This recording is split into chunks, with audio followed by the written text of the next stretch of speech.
अस्सलामुअलैकुम वरहमतुल्लाहि वबरकातुहू। महतरम दोस्तों, सवालात आप लोगों के बहुत ज़्यादा तादाद और मकदार में हमारे पास जमा है। कोशिश करेंगे कि आज चंद सवालों के जवाबात पहुंच जाएं। फैज़ साहब ने सवाल किया है, सलाम पेश करते हैं। वालेकुम सलाम। हमारे फैज़ भाई का कहना यह है कि मुफ्ती साहब, मैंने गुनाह से तौबा की, दुआ करने के बाद मुझको 2-3 मिनट के बाद एहसास हुआ कि मज़ी खारिज हो चुकी है, तो ऐसी सूरत में जो मेरी तौबा थी वो तौबा और दुआ कबूल हुई है या फिर नहीं। अब मुझे ख्याल आ रहा है कि दोबारा दुआ करनी होगी। फैज़ भाई, सबसे पहली चीज़ तो ये है कि दुआ के लिए पाक होना शर्त और लाजिम और फ़र्ज और ज़रूरी नहीं है। बेहतर यह है कि आप बावुज़ू हों, लेकिन शर्त और फ़र्ज नहीं है। जब आपने तौबा की, दुआ की, तो आपकी दुआ भी इंशाअल्लाह कबूल हो गई और आपकी जो तौबा थी वो तौबा भी कबूल हो गई। वो तौबा टूटी और फासिद नहीं हुई है, यानी दोबारा आपको वुज़ू करके तौबा करने की ज़रूरत नहीं है। जो काम, जो प्रोसेस आपने दुआ का किया है वो प्रोसेस मुकम्मल हो चुका है। हाँ, अब आपका जो वुज़ू था वो वुज़ू टूटा हुआ है। अब इसके बाद आप कोई दुआ, कोई इबादत करना चाहते हैं, मतलब कुरान करीम की आपको तिलावत करनी है या फिर आपको नमाज अदा करनी है, तो फिर यहाँ पर आपको प्रॉपरली वुज़ू करना है। इसके पहले जो आपने दुआ की, जो तौबा की, वो तौबा बिल्कुल दुरुस्त हो गई है। दोबारा उसको लौटाने और दोहराने की ज़रूरत नहीं है। तैयब भाई कहते हैं कि मुझे से कुरान करीम में वक्फ करते वक्त वर्ड को साकिन बनाने न बनाने में गलती हो जाती है। कभी मैं वर्ड को साकिन बना देता हूँ, कभी नहीं बना पाता हूँ, तो अब क्या करूँ? दोबारा मुझको कुरान करीम पढ़ना है या सिर्फ जिस वर्ड में गलती हो गई है उसी को पढ़ना है? देखिए तैयब भाई, सबसे पहले तो आप कुरान करीम को सही तलफ़ुज़, सही अदायगी, सही मखारिज के साथ अदा करने की कोशिश कीजिए। प्रॉपर आपको मश्क करनी है और याद करना है, कोशिश करते रहना है। कुरान करीम पढ़ते हुए जब किसी जुमले पर, किसी लफ्ज़ पर गलती होती है तो उस जुमले और उस लफ्ज़ को ही दोहराने की ज़रूरत होती है। मान लीजिए आपने पूरा एक पेज पढ़ा है, पूरा एक सफ़े की आपने तिलावत की है, उस पूरे सफ़े और पेज के अंदर किसी पर्टिकुलर आयत या किसी हिस्से में आपकी गलती हुई है, तो सिर्फ उतने हिस्से को दोहराना है, पूरी तिलावत को दोबारा लौटाने की ज़रूरत नहीं होती है। तो जिस वर्ड के बारे में आपने गलती की है, सिर्फ उतने वर्ड को दोबारा कीजिए। पूरी जो प्रोसेस है, पूरी जो आपकी तिलावत है, पूरी तिलावत को दोहराना ज़रूरी नहीं होगा। अगला एक कमेंट है, सलाम पेश किया गया है। वालेकुम सलाम। इनका कहना यह कि मुफ्ती साहब, क्या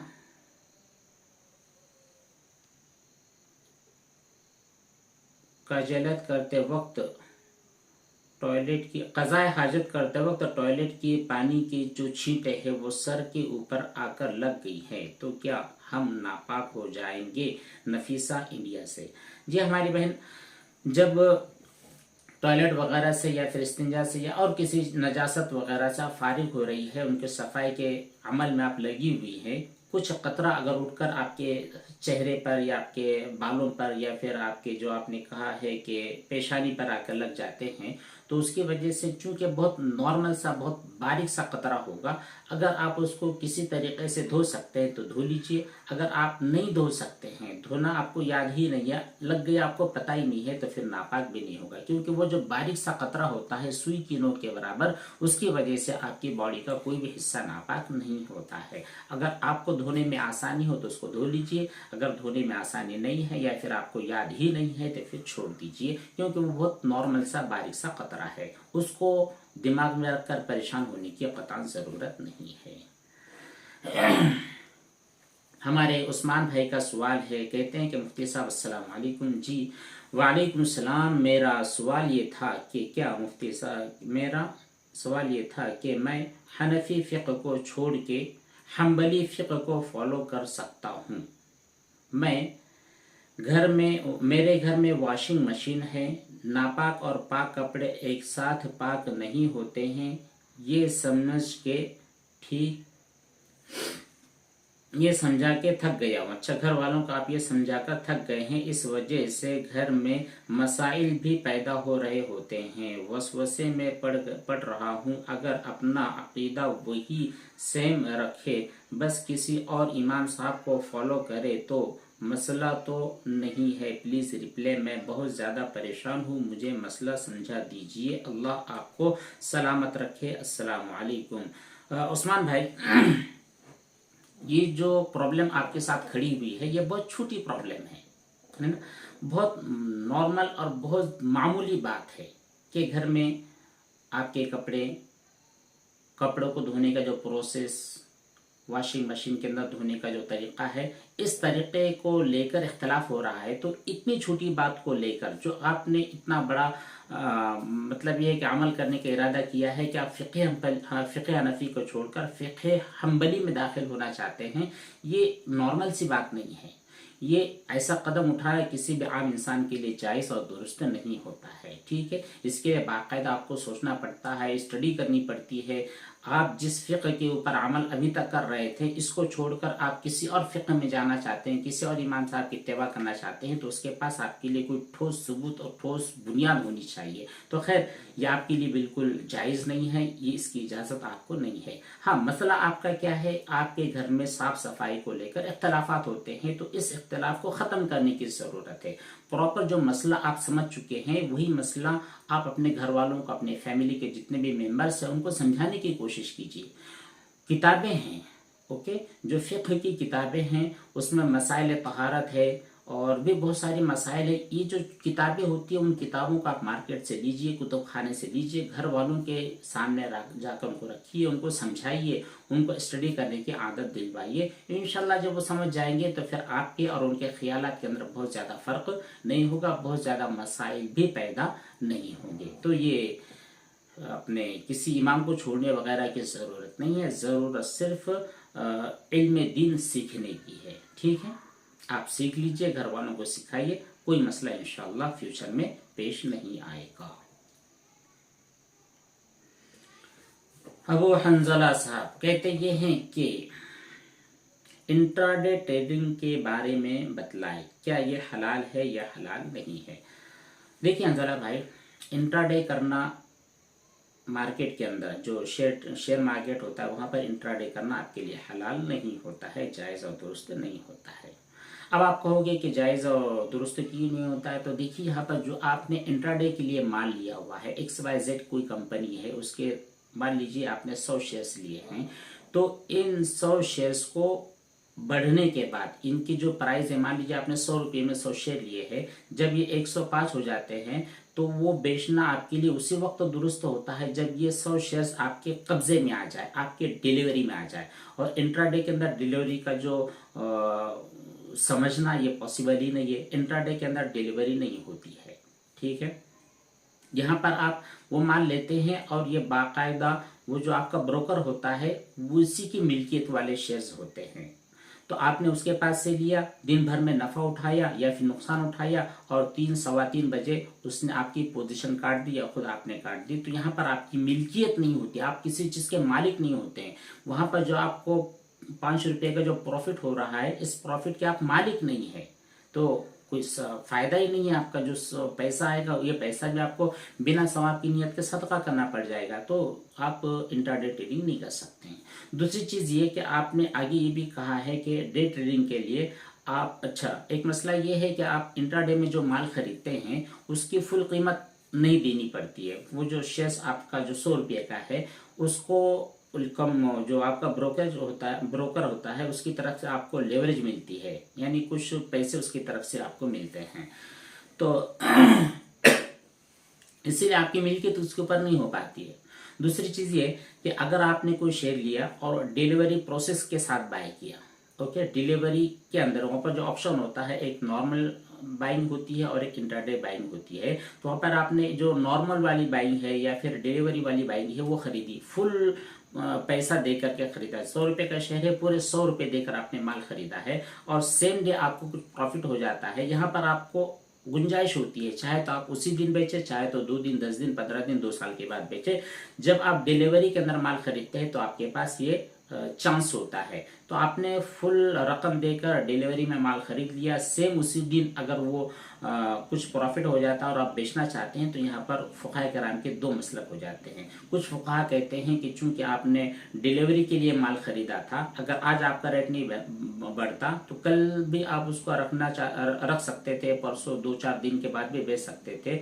अगर आज आपको प्रॉफिट हो गया तो आज भी बेच सकते हैं। कुछ फुक़हा का कहना ऐसा है। कुछ फुक़हा कहते हैं कि नहीं जी, चूंकि आपने सिर्फ डिलीवरी का नाम के साथ खरीदा है, वो T+1 के बाद आपके कब्जे में आएंगे, इसलिए T+1 के बाद ही आप बेच सकते हैं। तो यहाँ पर दो अलग अलग कॉन्सेप्ट है, उम्मीद है कि आप समझ गए होंगे। अगला कमेंट किया हमारे आमिर खान ने, कहते हैं कि अल बशर नेम का ख्वाब आया कि ये रखो, क्या करें। देखिए, ख्वाब वाली जो चीज़ होती है वो हकीकत के साथ मुंसलिक नहीं होती है। ख्वाब में कुछ भी बातें हो सकती हैं, उनको आप हकीकत से ताबीर नहीं कर सकते। अगर आप अपने अल बशर नाम रखना चाहते हैं तो रख सकते हैं, इस पर्टिकुलर नाम के रखने में कोई हरज नहीं है। रखना चाहते हो रखे, फोर्स आपके ऊपर नहीं बनाया जा सकता है। अगला कमेंट है, सलाम पेश किया गया, वालेकुम सलाम। इनका कहना है कि मुफ्ती साहब क्या हमारी जन्म पर किसी कीड़े, क्या कहा आपने, क्या हमारी चैनल पर क्या हमारे चैनल पर किसी की भी बयान तलाश कर सकते हैं, प्लीज बतलाए। सुमैया इंडिया से। जी सुमैया जी, आप अपने चैनल पर किसी की भी वीडियोस तलाश कर सकते हैं। वहां पर कंपनी खुद सर्च का एक बटन दिया हुआ है, सर्च का ऑप्शन दिया हुआ है। खुद वो कंपनी आपको इजाजत देती है कि आप यहाँ पर कोई भी सर्च कर सकते हैं। तो आप बयान सर्च कर सकते हैं, नाज सर्च कर सकते हैं, दीनी चीजें कुछ भी आप वहां पर सर्च कर सकते हैं। इसके लिए आपको कंपनी की तरफ से भी इजाजत है और शरीयत की तरफ से भी इजाजत है। हाँ, सिर्फ गलत चीजें आप सर्च नहीं कर सकते हैं। तो ये साहब के सलाम पेश करते हैं, वालेकुम सलाम। इनका कहना यह है कि सजदे और रुकू में अरबिक में जैसे इस्तगफार है वो एक दुआ है, और भी ऐसी बहुत सारी दुआ है सजदों के लिए साबित होती है, तो वो कर सकते हैं। सजदे के अंदर जो कुछ दुआएं सजदे में पढ़ने के सुबहान रब्बियल आला है, और इसके लिए बहुत सारी दुआएं हैं, वो आप बिल्कुल पढ़ सकते हैं। इसमें शरीयत एतबार से कोई हरज नहीं है। लेकिन फर्ज अगर नमाज है तो वहां पर आपको सिर्फ 3, 5, 7 मरतबा तस्बीह के अंदर इक्तिफा करना है। नफली नमाज आप पढ़ते हैं तो वहां पर आप सब कर सकते हैं। अगला सवाल आपने कहा है कि दो सजदे में, अच्छा सवाल नंबर 2 ये कि सजदे में कुरान करीम पढ़ना मना है। अगर कुरान में जो दुआ है उन दुआओं को तिलावत की नहीं बल्कि दुआ की नीयत से पढ़ते हैं तो फिर पढ़ना कैसा है।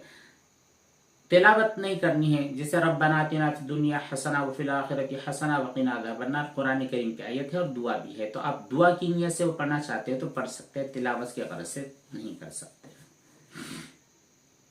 अच्छा, अगला एक सवाल है उर्दू नॉवेल चैनल। कहते यह है कि रात को कोई ख्वाब नहीं आया और ना ही कोई ड्रीम वगैरह हुआ, लेकिन जब सुबह में वुजू के लिए उठी तो जिस्म से सफेद मादा निकला हुआ था। चंद दिनों के बाद ऐसा होता है। अच्छा,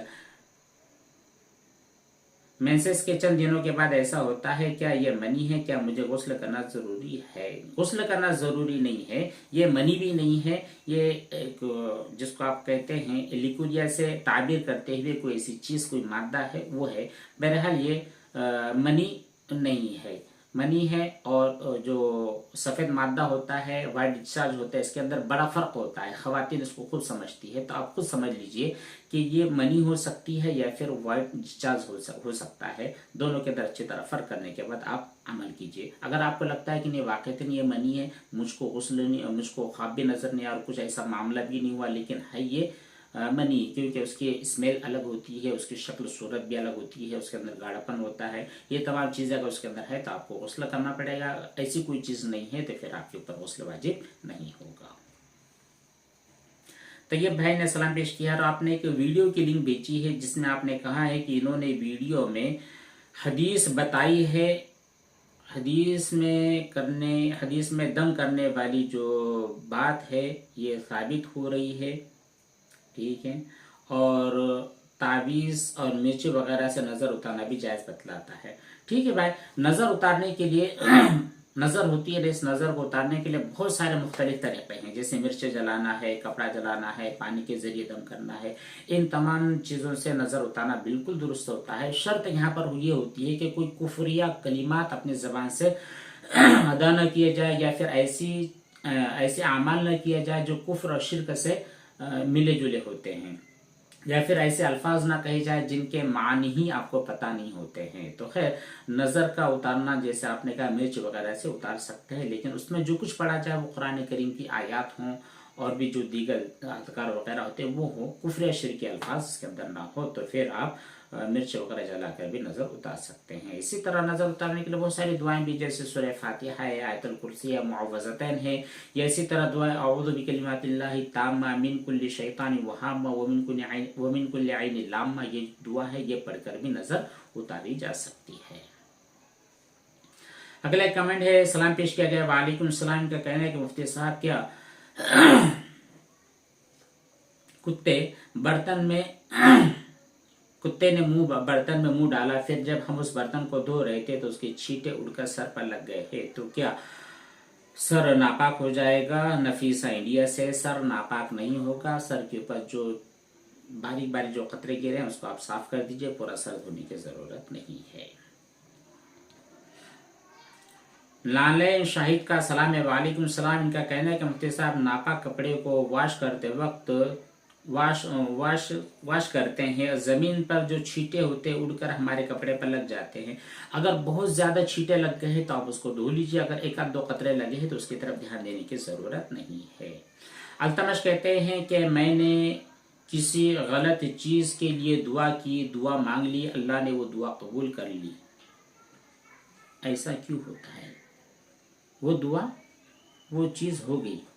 मैंने किसी गलत चीज के लिए दुआ मांगा था, वो चीज हो गई, ऐसा क्यों हुआ होगा?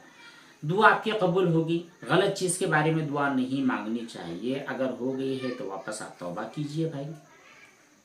सुमैया फातिमा कहती है कि सर, मैंने सारी वीडियो सुन ली है, वहां पर कहीं पर भी मेरे सवाल का जवाब नजर नहीं आया है। तो हमारी बहन, आपसे दरखास्त है कि आपने जो कई दिनों पहले कमेंट तहरीर किया था, शायद वो हमारी नज़रों से मिस हो गया या फिर किसी वजह से हमको नज़र नहीं आया है। तो प्लीज़ आप एक मरतबा वापस से अपना जो कमेंट है, अपना जो सवाल है, अच्छी तरह लिखिए और फ्रेश कमेंट कीजिए। इंशाल्लाह हम उसको देख लेंगे और आपके जवाब देने की कोशिश भी करेंगे।